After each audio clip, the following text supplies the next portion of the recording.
नमस्कार साथियों मध्य प्रदेश राज्य न्यायालय विज्ञान प्रयोगशाला पुलिस विभाग के अंतर्गत प्रयोगशाला तकनीशियन और प्रयोगशाला सहायक की भर्ती हेतु विज्ञापन जारी किया गया है। आइए इस विज्ञापन की बेसिक डिटेल्स देख लेते हैं। सबसे पहले यहाँ पर पदों का विवरण दिया गया है, जिसमें पहला पद प्रयोगशाला तकनीशियन का है। प्रयोगशाला तकनीशियन के लिए यहाँ पर टोटल 4 पोस्ट दी गई है, जिसमें ओपन के लिए 3 पोस्ट है और फीमेल के लिए 1 पोस्ट है। कैटेगरी के हिसाब से यहाँ पर ओपन के लिए 1 पोस्ट दी गई है, ओबीसी के लिए 1 पोस्ट दी गई है और एसटी के लिए 1 पोस्ट दी गई है। इसके अलावा रिक्तियों में मध्य प्रदेश के मूल निवासी दिव्यांगजनों के लिए 1 पद आरक्षित रखा गया है। दूसरा पद प्रयोगशाला सहायक का है, जिसके लिए टोटल 9 पोस्ट है, जिसमें ओपन के लिए यहाँ पर 5 पोस्ट दी गई है, एक्स सर्विसमैन के लिए 1 पोस्ट है और फीमेल कैंडिडेट के लिए यहाँ पर 3 पोस्ट है। यहाँ पर भी रिक्तियों में से मध्य प्रदेश के मूल निवासी दिव्यांगजनों के लिए 1 पद आरक्षित रखा गया है। आवेदन करने के लिए लगने वाली फीस की बात कर लेते हैं। सामान्य या जनरल कैंडिडेट के लिए यहाँ पर 200 रुपये फीस है। अन्य पिछड़ा वर्ग, अनुसूचित जाति, अनुसूचित जनजाति, आर्थिक रूप से कमजोर वर्ग के लिए यहाँ पर 100 रुपये फीस है। सभी आवेदनकर्ताओं को पुलिस मुख्यालय भोपाल में ऑफलाइन आवेदन जमा करना होगा और बैंक चालान के माध्यम से फीस जमा करनी होगी और उस बैंक चालान की एक कॉपी को साथ में संलग्न करना होगा। पदों के लिए वेतनमान क्या होने वाला है? यहाँ पर पहला पद प्रयोगशाला तकनीशियन का है, जिसके लिए 28,700 रुपये से लेकर 91,300 रुपये वेतनमान है।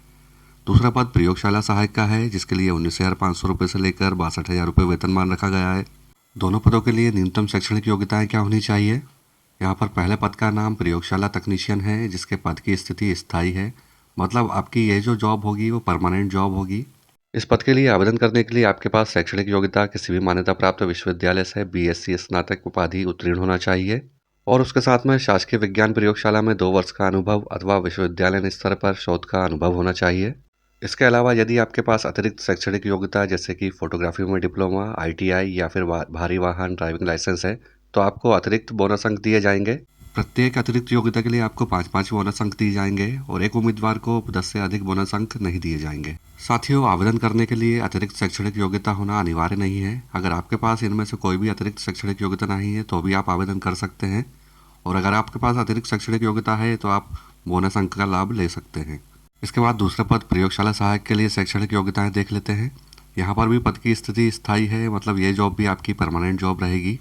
इस पद के लिए आवेदन करने के लिए आपके पास अनिवार्य शैक्षणिक योग्यता मध्य प्रदेश माध्यमिक शिक्षा मंडल अथवा मान्यता प्राप्त संस्थान से विज्ञान विषयों में हायर सेकेंडरी परीक्षा उत्तीर्ण होनी चाहिए और साथ ही साथ शासकीय विज्ञान प्रयोगशाला अथवा शोध का 1 वर्ष का अनुभव होना चाहिए। इस पद के लिए आवेदन करने के लिए यदि आपके पास अतिरिक्त शैक्षणिक योग्यता जैसे कि फोटोग्राफी में डिप्लोमा, ITI या फिर भारी वाहन ड्राइविंग लाइसेंस है तो आपको बोनस अंक दिए जाएंगे। प्रत्येक अतिरिक्त योग्यता के लिए आपको 5-5 बोनस अंक दिए जाएंगे और एक उम्मीदवार को 10 से अधिक बोनस अंक नहीं दिए जाएंगे। दोनों पदों के लिए आवेदनकर्ताओं का चयन किस प्रकार से किया जाएगा? यहाँ पर प्रयोगशाला तकनीशियन के लिए BSc की प्राप्तांकों के आधार पर एक मेरिट लिस्ट जारी की जाएगी तथा मेरिट लिस्ट के आधार पर शीर्ष 20 अभ्यर्थियों को लिखित परीक्षा में सम्मिलित किया जाएगा। इसी तरह प्रयोगशाला सहायक के लिए 12वीं के प्राप्तांकों के आधार पर एक मेरिट लिस्ट जारी की जाएगी तथा मेरिट लिस्ट के आधार पर शीर्ष 45 अभ्यर्थियों को लिखित परीक्षा में सम्मिलित किया जाएगा। चयन सूची किस प्रकार से बनाई जाएगी? लिखित परीक्षा में प्राप्तांकों के आधार पर सफल हुए उम्मीदवारों की एक मेरिट लिस्ट बनाई जाएगी और उस मेरिट लिस्ट के आधार पर ही आवेदकों का चयन किया जाएगा। साथियों, यहाँ पर एक ज़रूरी बात बताना चाहता हूँ कि किसी भी भर्ती परीक्षा में शामिल होने के लिए आपका रोजगार पंजीयन होना आवश्यक होता है, जिसे आप अपने मोबाइल से खुद कर सकते हैं। मोबाइल से रोजगार पंजीयन कैसे करना है या फिर रोजगार पंजीयन कैसे डाउनलोड करना है, इस टॉपिक पर मैंने पहले से एक वीडियो बनाया हुआ है जिसका लिंक डिस्क्रिप्शन में दिया हुआ है। उस वीडियो को देखकर आप आसानी से अपने रोजगार को पंजीयन कर सकते हैं। साथियों, अब बात कर लेते हैं कि इस नोटिफिकेशन को आप कैसे डाउनलोड कर सकते हैं। नोटिफिकेशन डाउनलोड करने के लिए आपको गूगल पर iForms टाइप करके सर्च करना है। वेबसाइट का लिंक डिस्क्रिप्शन में भी दिया हुआ है, आप चाहें तो वहाँ से वेबसाइट को डायरेक्ट ओपन कर सकते हैं। सर्च करते ही सबसे ऊपर ही आपको वेबसाइट की लिंक iforms.mponline.gov.in दिखाई देगी।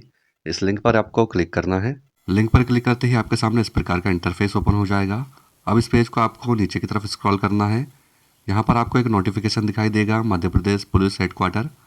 इसके नीचे आपको एक ऑप्शन दिखाई देगा, रूल बुक। इस रूल बुक वाले ऑप्शन पर क्लिक करके आप यहाँ से नोटिफिकेशन को डाउनलोड कर सकते हैं। साथियों, इस वीडियो के माध्यम से हमारे द्वारा इस भर्ती विज्ञापन की बेसिक जानकारी देने की पूरी कोशिश की गई है। हमारा आप सभी आवेदकों से निवेदन है कि इस भर्ती विज्ञापन को अच्छी तरह पढ़ने के बाद ही एप्लीकेशन फॉर्म को सबमिट करें, ताकि आपको किसी भी असावधानी का सामना न करना पड़े। इस वीडियो में दी गई जानकारी अगर आपको हेल्पफुल लगी हो तो प्लीज़ वीडियो को लाइक कीजिएगा, चैनल को सब्सक्राइब कीजिएगा। बहुत बहुत धन्यवाद।